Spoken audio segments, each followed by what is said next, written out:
শ্ৰোতাৰ একাগ্ৰসকল আন এটা অতি গুৰুত্বপূৰ্ণ ভিডিঅ'লৈ আপোনালোকৰ মাজলৈ আহিলোঁ। আজি মই নিজৰ দৰমহাৰ বিল আপোনালোকে কেনেদৰে নিজে নিজে অতি সহজে প্ৰস্তুত কৰিব পাৰিব এই বিষয়ে আলোচনা কৰিম। আহক আমি দেৰি নকৰি ভিডিঅ'টো ষ্টাৰ্ট কৰোঁ। আমি যদি নিজৰ দৰমহাৰ বিল নিজে বনাব লাগে আমি কেইটামান কথা আগতে জানি ল'ব লাগিব, বেছিক কথাখিনি। সেই বেছিক কথাখিনি আপোনালোকে চাব যে এইফালে আপোনালোকে দেখা পাইছে যে বেছিক আমাৰ এটা পে বেণ্ড থাকে, তাৰপিছত গ্ৰেড পে থাকে, বেছিক পে এটা থাকে আৰু ডিয়াৰনেছ এলাউন্স থাকিব, হাউচ ৰেণ্ট থাকিব, মেডিকেল থাকিব আৰু CA আদাৰ কণ্টিজেঞ্চি এলাউন্স এটা থাকিব। তো এইখিনি বেছিককৈ আমি অলপ থুলমূলকৈ জানি লৈছোঁ, তাৰপিছত আমি ষ্ট্ৰাকচাৰটো কেনেদৰে ফৰ্ম কৰে এই বিষয়ে জনাই আছোঁ। প্ৰথম আমি জানিব লাগিব যে পে বেণ্ড কি হয়। পে বেণ্ড হৈছে চৰকাৰী কৰ্মচাৰীৰ মূল বেতনৰ এটা নিৰ্দিষ্ট পৰিসৰ বা ৰেঞ্জ এটা থাকে। PB1, PB2, PB3 এনেদৰে আপোনালোকে শুনা পাইছে, এনেকুৱা ধৰণৰ পে বেণ্ড থাকে। এজন কৰ্মচাৰীৰ মূল বেতনৰ এই পৰিসৰৰ ভিতৰত থাকে আৰু বছৰি এটা ইনক্ৰিমেণ্ট লাগে। সেই ইনক্ৰিমেণ্টৰ লগে লগে আমাৰ পে বেণ্ড যিটো থাকে এই পে বেণ্ডটো আমাৰ কি হ'ব, ইনক্ৰিজ হ'ব। আমাৰ ইনক্ৰিমেণ্ট যেতিয়া লাগিব বছৰি, আমাৰ জুলাই মাহত এটা 3% ইনক্ৰিমেণ্ট লাগে। এই ইনক্ৰিমেণ্টৰ লগে লগে প্ৰত্যেক বছৰে আমাৰ পে বেণ্ডটো কি হয়, চেঞ্জ হৈ গৈ থাকে, ইনক্ৰিজ হৈ গৈ থাকে। তাৰপিছত আমি জানিব লাগিব যে গ্ৰেড পে কি হয়। গ্ৰেড পে হৈছে পদমৰ্যাদা বা ৰেংক অনুসৰি, দায়িত্ব অনুসৰি বেছিক পেৰ লগত যোগ কৰা এটা নিৰ্দিষ্ট ধনৰাশি। একে পে বেণ্ডত থকা বিভিন্ন পদৰ গ্ৰেড পে বেলেগ বেলেগ হ'ব পাৰে। যেনেকৈ আমাৰ লয়াৰ প্ৰাইমেৰী ক্ষেত্ৰত আপোনালোকে জানে যে বিভিন্ন ধৰণৰ গ্ৰেড পে বেলেগ বেলেগ আমাৰ লয়াৰ প্ৰাইমেৰী ছেকশ্যনৰ একে পদত আছে, কিন্তু তেওঁলোকৰ গ্ৰেড পে কিছুমানৰ ধৰক 6,200 থাকে, কিছুমানৰ 7,400 থাকে, কিছুমানৰ 6,800 থাকে। এনেকুৱা ধৰণৰ গ্ৰেড পে বেলেগ বেলেগ আপোনালোকে শুনা পাইছে। তো একে পদত থাকিলেও গ্ৰেড পে বেলেগ বেলেগ হ'ব পাৰে। তাৰপিছত আমি জানিব লাগিব আন এটা বস্তু যে বেছিক পে যাক কোৱা হয়, বেছিক পে বুলি কয়। বেছিক পে আপোনালোকে শুনা পাইছে, BP বুলি কয় বেছিক পে। এই বেছিক পেটো কেনেদৰে আমি কাউণ্ট কৰিম যে আমাৰ যিটো থাকিব ধৰক pay band PB pay band plus আমাৰ যি গ্ৰেড পে থাকিব GP গ্ৰেড পে, এই দুইটা আমি এড কৰাৰ লগে লগে আমি এটা ধনৰাশি পাম। সেই ধনৰাশিয়ে হ'ব আমাৰ বেছিক পে। পে বেণ্ড আৰু GP যেতিয়া আমি এড কৰিম, প্লাছ কৰিম, সেইটোৱে আমাৰ হ'ব বেছিক পে। তো বেছিক পেৰ বিষয়ে আমি এইখিনি জানি ল'ব লাগিব। তাৰপিছত আহিব আমাৰ DA। আপোনালোকে জানে ইতিমধ্যে যে DA কি হয়, যে মৰগীয়া ভাত্তা বা বনাছ। যে ডিয়াৰনেছ এলাউন্স বা DA মৰগীয়া ভাত্তা হৈছে দ্ৰব্যমূল্য বৃদ্ধিৰ প্ৰভাৱ পূৰণ কৰিবলৈ চৰকাৰী কৰ্মচাৰী আৰু পেঞ্চনভোগীক দিয়া অতিৰিক্ত ভাত্তা। DAৰ হাৰ সময়ে সময়ে চৰকাৰে ঘোষণা কৰে আৰু ই বেছিক পেৰ শতকৰা হাৰত গণনা কৰা হয়। এতিয়া DA আমাৰ যেতিয়া বস্তুৰ দামবোৰ বাঢ়ি যাব লাহে লাহে আমাৰ DAটো লাহে লাহে ইনক্ৰিজ হৈ গৈ থাকে। এইটো আমাৰ থাকিব DA। এতিয়া হওক আমি এটা চিম্পল এক্সাম্পল লৈ এটা বেছিক পে বা ধৰি আমি এটা দৰমহাৰ ষ্ট্ৰাকচাৰ এটা কেনেদৰে গঠন কৰিব পাৰোঁ সেই বিষয়ে আমি অতি সহজে আলোচনা কৰোঁ। এতিয়া আপোনালোকে স্ক্ৰীনত দেখা পাইছে এনেকুৱা ধৰণৰ ষ্ট্ৰাকচাৰত আমাৰ চেলাৰীবোৰ আমি কি কৰোঁ, বনাওঁ। তো আমি প্ৰথমে আমাৰ পে বেণ্ড এটা মই এটা এক্সাম্পল লৈছোঁ যে ধৰক এজন মানুহৰ বা এজন পেঞ্চনাৰ বা এজন চাকৰিয়ালৰ তেওঁৰ পে বেণ্ডটো ধৰক মই এটা এক্সাম্পল লৈছোঁ যে 26,920 হয়। এইটো ধৰক তেওঁৰ এটা পে বেণ্ড। এই পে বেণ্ডৰ লগত তেওঁ গ্ৰেড পে পাব ধৰক 7,400। এইটো আমাৰ হ'ল পে বেণ্ড আৰু গ্ৰেড পে। এতিয়া পে বেণ্ড আৰু গ্ৰেড পে যদি আমি একলগ কৰোঁ, এড কৰোঁ, তেতিয়াহ'লে আমাৰ কি আহিব, আমাৰ বেছিক পেটো আহি যাব। এতিয়া পে বেণ্ড আৰু গ্ৰেড পেটো আমি একলগ কৰিলে, যোগ কৰিলে আমাৰ কি হ'ব 34,320। এইটো হ'ব আমাৰ বেছিক পে। এতিয়া বেছিক পেৰ লগত আমি ডিয়াৰনেছ এলাউন্সটো এড কৰিব লাগিব। এতিয়া আমাৰ ডিয়াৰনেছ এলাউন্স বৰ্তমানে চলি আছে 60%, 60%। এতিয়া ইয়াৰ 34,320 যদি আমি বেছিক পেৰ 60% আমি DA যদি আমি কাউণ্ট কৰোঁ, তেতিয়াহ'লে আমি কি হ'ব, কিমান হ'ব 20,592। এইটো হ'ব আমাৰ ডিয়াৰনেছ এলাউন্স। এতিয়া হাউচ ৰেণ্ট এটা কাউণ্ট কৰা হয়। হাউচ ৰেণ্টটো কাউণ্ট কৰে কেনেকৈ আপোনালোকে জানা, হাউচ ৰেণ্টটো আমাৰ 7% এটা হাউচ ৰেণ্ট আমাক দি আছে চৰকাৰে। 7% হাউচ ৰেণ্ট দিব আমাৰ বেছিক পে। এতিয়া আমাৰ বেছিক পে ধৰক 34,320, ইয়াৰে যদি আপোনালোকে 7% লয় 7% যদি আপোনালোকে কাউণ্ট কৰে 7% ল'লে আমাৰ হ'ব 2402 এতিয়া এটা কথা চাব যদি আমি এনেদৰে পাৰ্চেণ্ট কাউণ্ট কৰোঁতে যদি কেতিয়াবা ধৰক লাষ্টত যদি আমাৰ ডেচিমেলত আহি যায় ডেচিমেলত অহাৰ পিছত যদি ধৰক 0.4 থাকে তেতিয়াহ'লে আমি এই 0.4টো আমি 40 পইচাটো আমাৰ বাদ দিব লাগিব আৰু যদি ধৰক 50 প্লাছৰ ওপৰত থাকে ধৰক ইয়াতে 6 আহিলে 60 পইচা হ'ল তেতিয়াহ'লে আমি কি কৰিম ইয়াৰ লগত ৰাউণ্ড ফিগাৰত আনে আমি 1 টকা এটা এড কৰি দিম যেহেতু আমাৰ 2402ৰ লগত এটা পইণ্ট এটা ডেচিমেল আহিব ডেচিমেলত আহিলে আমাৰ কি হ'ব মই 2420 এতিয়া বেছিক পে আমাৰ 34320 ইনটু 7% আহিলে আমাৰ আহিব 2402.40 এটা আহিব কিন্তু আমাৰ এই 40টো আমাৰ বাদ দিব লাগিব কাৰণ যেহেতু আমি ৰাউণ্ড ফিগাৰ কৰিলে যদি 40 পইচাতকৈ কম হয় 50 পইচাতকৈ কম হয় তেতিয়াহ'লে আমি ওপৰৰ ৰাউণ্ড ফিগাৰ যিখিনি ডেচিমেলত থাকে সেইখিনি আমি বাদ দিব লাগিব আৰু যদি 50তকৈ বেছি হৈ যায় তেতিয়াহ'লে আমি ৰাউণ্ড ফিগাৰত তেওঁক 1 টকা এটা এড কৰি দিব লাগে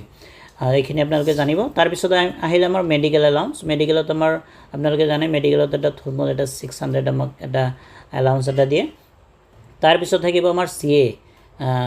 এইটো আহিল আমাৰ কণ্টিজেন্সি এলাউন্সত আমাৰ সাধাৰণতে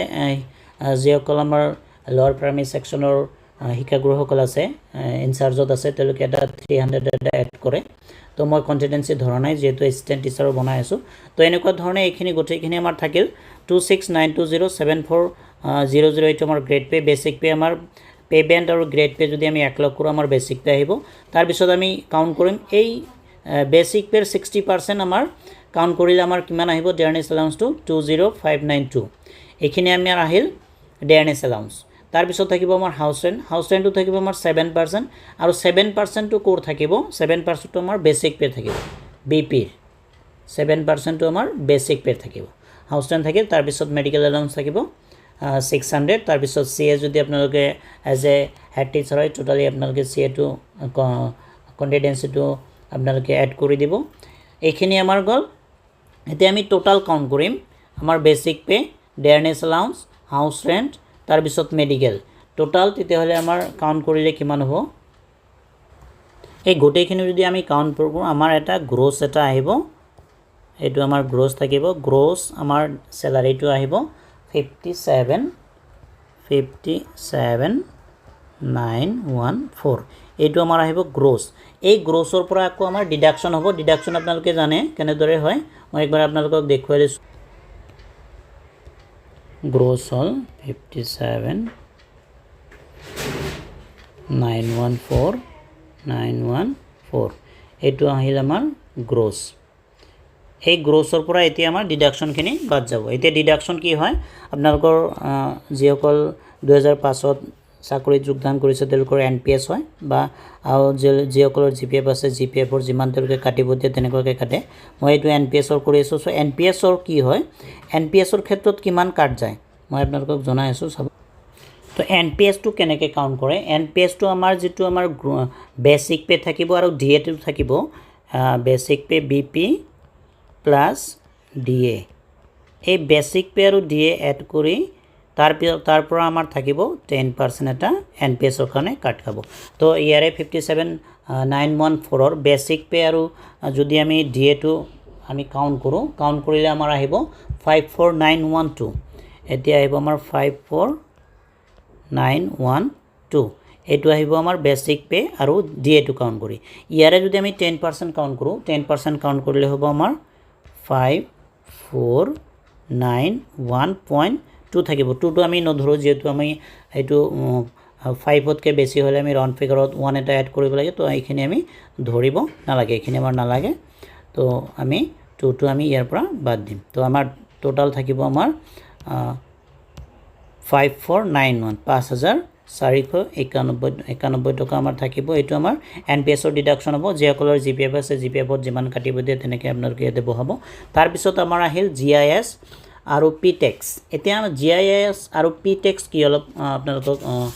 ডিটেইলছত কৈ আছোঁ আপোনালোকক তাৰপিছত মই GIS আৰু PTaxত কিমান কাটে মই আপোনালোকক জনাই আছোঁ আপোনালোকে দেখা পাইছে স্ক্ৰীনত যে GIS হ'ল আমাৰ গ্ৰুপ ইঞ্চুৰেঞ্চ স্কিম এইটো এটা থাকে আমাৰ টিচাৰসকলৰ কাৰণে বা বেলেগ বেলেগ কৰ্মচাৰীসকলৰ বাবে থাকে যে গোট বীমা আঁচনি গ্ৰুপ ইঞ্চুৰেঞ্চ স্কিম এটা থাকে ই হৈছে চৰকাৰী কৰ্মচাৰীসকলৰ বাবে এটা গোট বীমা বা আঁচনি প্ৰতিমাহে নিৰ্দিষ্ট ধন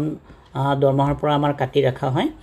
এই ধনে বীমা সুৰক্ষা আৰু সঞ্চয় দুয়োটাই প্ৰদান কৰে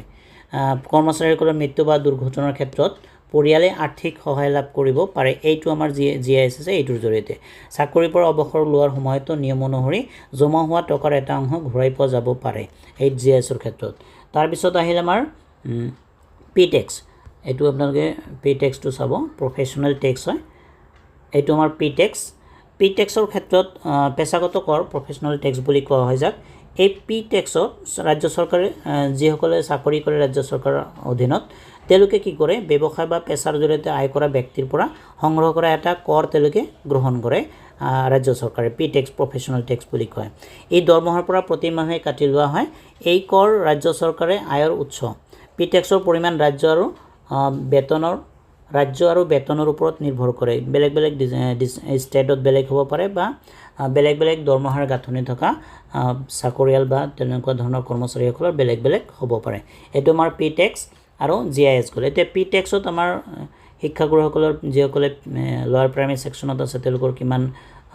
কৰ্তন হয় আৰু GISত কিমান কৰ্তন হয় মই ষ্ট্ৰাকচাৰটো একবাৰ দেখুৱাই লৈছোঁ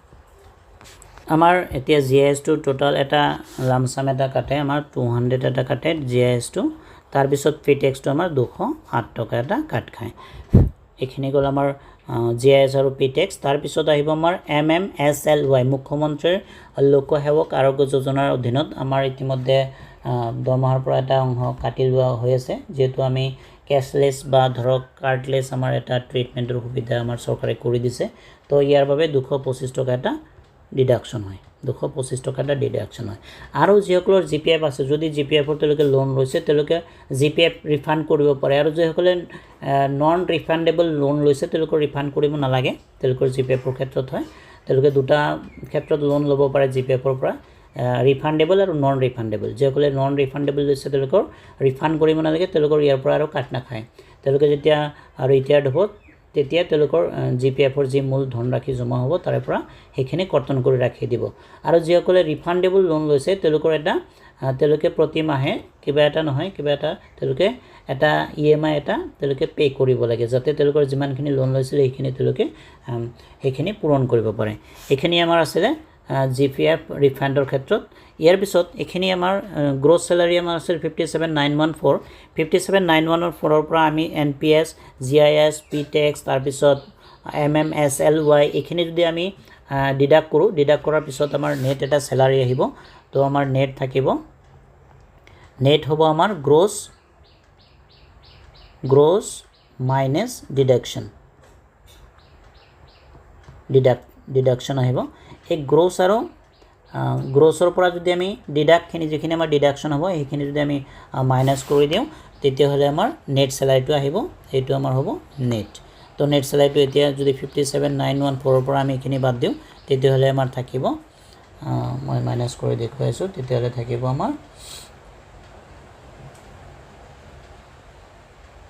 51790 এইটো আমাৰ আহিব